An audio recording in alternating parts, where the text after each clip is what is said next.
Welcome to another episode of Barman Saturdays, and this week I decided to return to Scooby-Doo with Legend of the Phantosaur, original movie. And I have to admit, I find it really annoying they list it as an original movie, at the end of the title. Like, I couldn't have guessed this was a film. Like, does this look like it fits into, like, the TV series anywhere? It's just a series of episodes? No. It's obviously meant to be an animated movie. Like, they don't have to spell it out for me. I'm not that dumb, okay? As for the contents of the film, I'm rather mixed about them.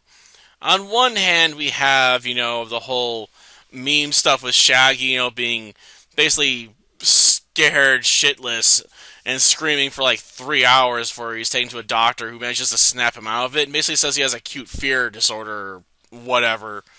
Drops some sciencey mumbo jumbo there. It would seem that Shaggy is suffering from acute threat avoidance hypertrophy disorder. I don't really need the technical term, right? We're just gonna say Shaggy, is just having, complete mental breakdowns from terror at this point. And he decides, to go through a hypnotism treatment to make himself brave if he hears the word bad, which the Scooby-Doo gang cannot figure out as his trigger word for, like, forever.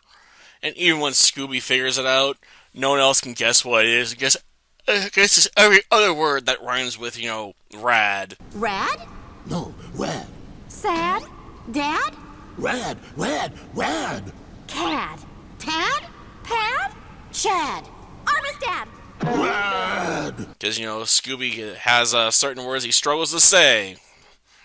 Because, reasons. Like, he can say so many other words, but, when he wants to say bad, it's just like, nope. It's rad. I'm like, oh, come on. How hard would it be to guess bad? Like, seriously. But at least watching Shaggy beat up bikers and the bike race and some of the scenes, I suppose, in the second half when he's trying to escape the cavern with the rest of the gang are exciting action scenes, but at the same time, they feel like padding, like this, the character development is going to go nowhere. It's not going to carry over to any of the later films.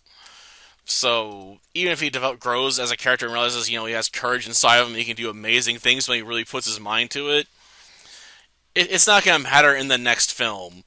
I mean, I guess we can just argue all these films are AU, but they never continue them, so it feels like the character growth just always dies rather than anything else.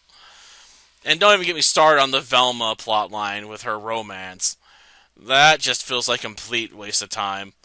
I mean, I guess it does lead to a very obvious hint about, who the villains are for the second half of the film.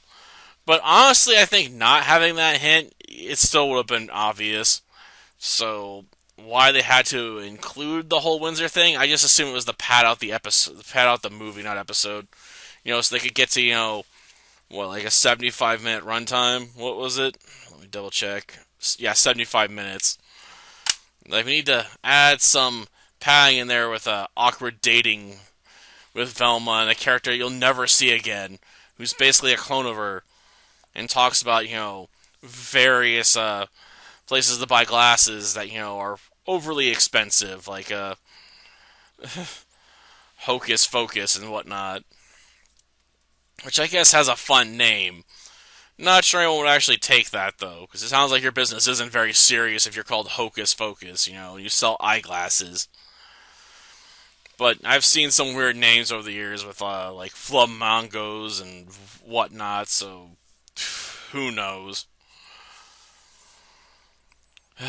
As for the mysteries themselves, I wish I could say they're interesting, but they basically spell out who the villains are in both the first and second half of this movie. It's not subtle at all. They just basically throw them right in front of your face. Because they want you to focus, I guess, more on the Shaggy plot line, but like I said, even if Shaggy, learns his lesson that, he can do all that crazy stuff he does, if he wanted to, it just detracts from the mystery, because, we don't get any of our usual clues or anything. There's no, thinking about who's behind it. Like, if you want to throw me a real curveball, throw a bunch of groups that could be behind it in the plot line, and then give me various clues to try and, figure it out myself. But yeah, there's just ups and downs with this movie, in my opinion. I guess I can look at the bright side. At least it gave birth to a lot of, you say run videos and internet memes. So I guess it has a legacy, even if I'm rather mixed on the film itself. Until next time, then. See ya. This can go two ways, punk. One, you walk away. Two, I walk on your face.